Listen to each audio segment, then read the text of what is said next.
Yo, my name's Indigo. I'm with Helen. Helen is the author of one of the most powerful books that I've read in the last few years.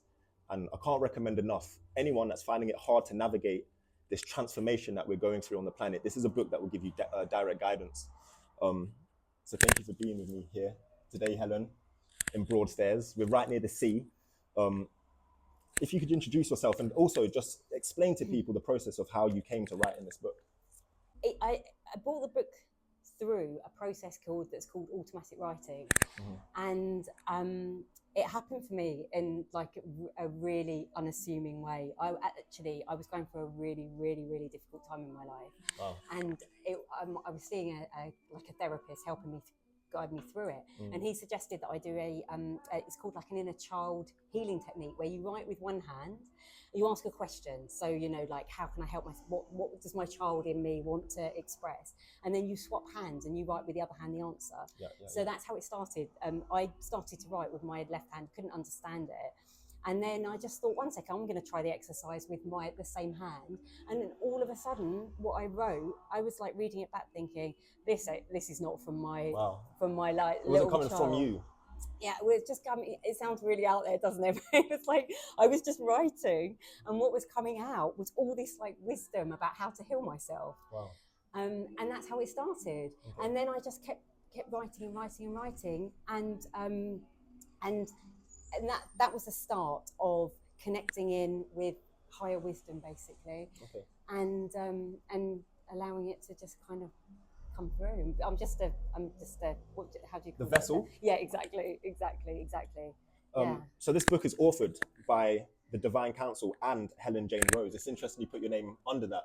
It's showing how humble you are in the fact that you're recognizing it's not your message, you're channeling this message. Absolutely. Absolutely. Right now in the world, there's a lot of anxiety, a lot of fear, and it's very hard to navigate. Yeah. What's like the essence of the message for people? Is there hope right now? Without a doubt. There's hope. Yes, without Good. doubt. We are here for this time in history. Okay. And we are here to help remind people that they're so much more than they think they are. And that if they can connect into that inner strength, that inner power, their soul, whatever we want to call it, then they can help to be a light in the world. Wow.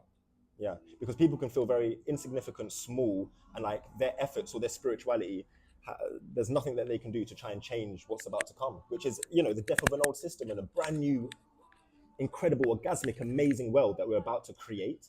One of the things that I really resonated in this, though, and I'm only about a third of the way in, is that in order to face the shadow of the world, we have to face ourselves first and foremost. We have to really look at ourselves in the mirror and recognize the shadows that are coming up, because simultaneously them same shadows are coming up in the world. And if we can, this is what I'm getting from your message and from my own truth, if we can alchemize this pain, these shadows, then on the macrocosm, it will also alchemize and transform. Is that kind of correct? 100%, 100%, 100%. Absolutely. And it's almost like this is how I see it. For each one of us that can alchemize, I love that word, inwardly become a vessel of peace, actually ourselves. We are emanating that consciousness out into the world. And that's why we're here. We want to see peace. We want to see harmony, right? We want gone greed, gone competition. So if we can in our own life overcome all our shadows, all our fears, we've all got so much stuff, right? We've got baggage, we've got all this stuff. If we can clear that, we can become such a powerful force of change in this world. Wow.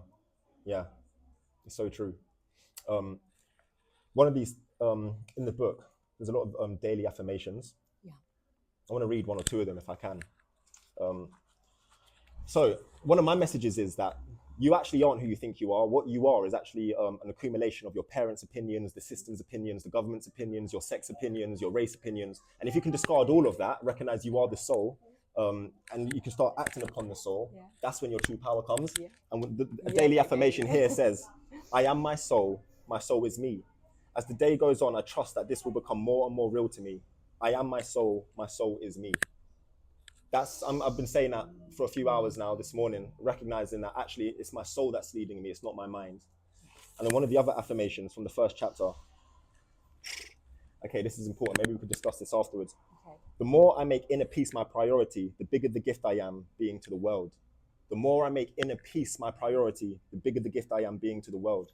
And right now, in the so-called truth movement, so many people are burning out because they're actually not in peace. They're trying to like aggressively tell everyone, look at the world, look how everything's fallen, this is our moment. When actually now, I think you say it in this book, or the Divine Council say it, we're now calling you away from being awakened to being enlightened.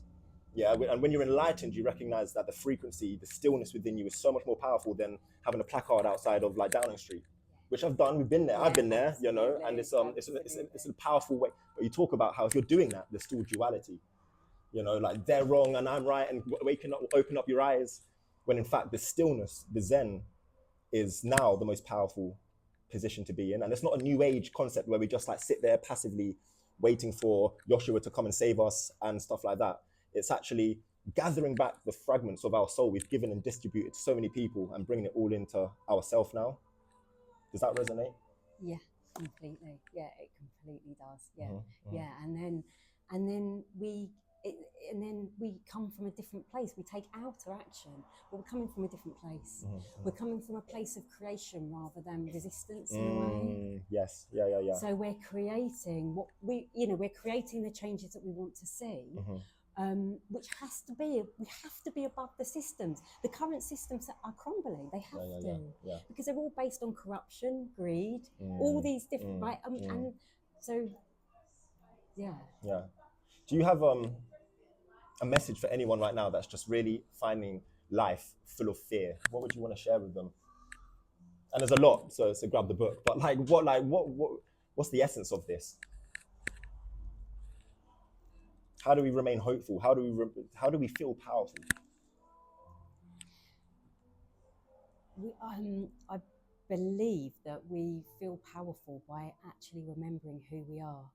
Our whole society was set up really for us to forget our divine essence, that we are yes, a it soul. is. Yeah. And it's coming back to that truth and that realization. And as we do that, we inwardly start to heal because we become who we actually are. We, like you were saying, we're not all these labels. We're not everything that's been put on us. And as we undo that programming, as we undo those patterns, it sounds a bit cheesy, but we kind of bring in more light, which is really more of our soul embodied in us now. And that feels fantastic. And then so we're coming back to who we really are.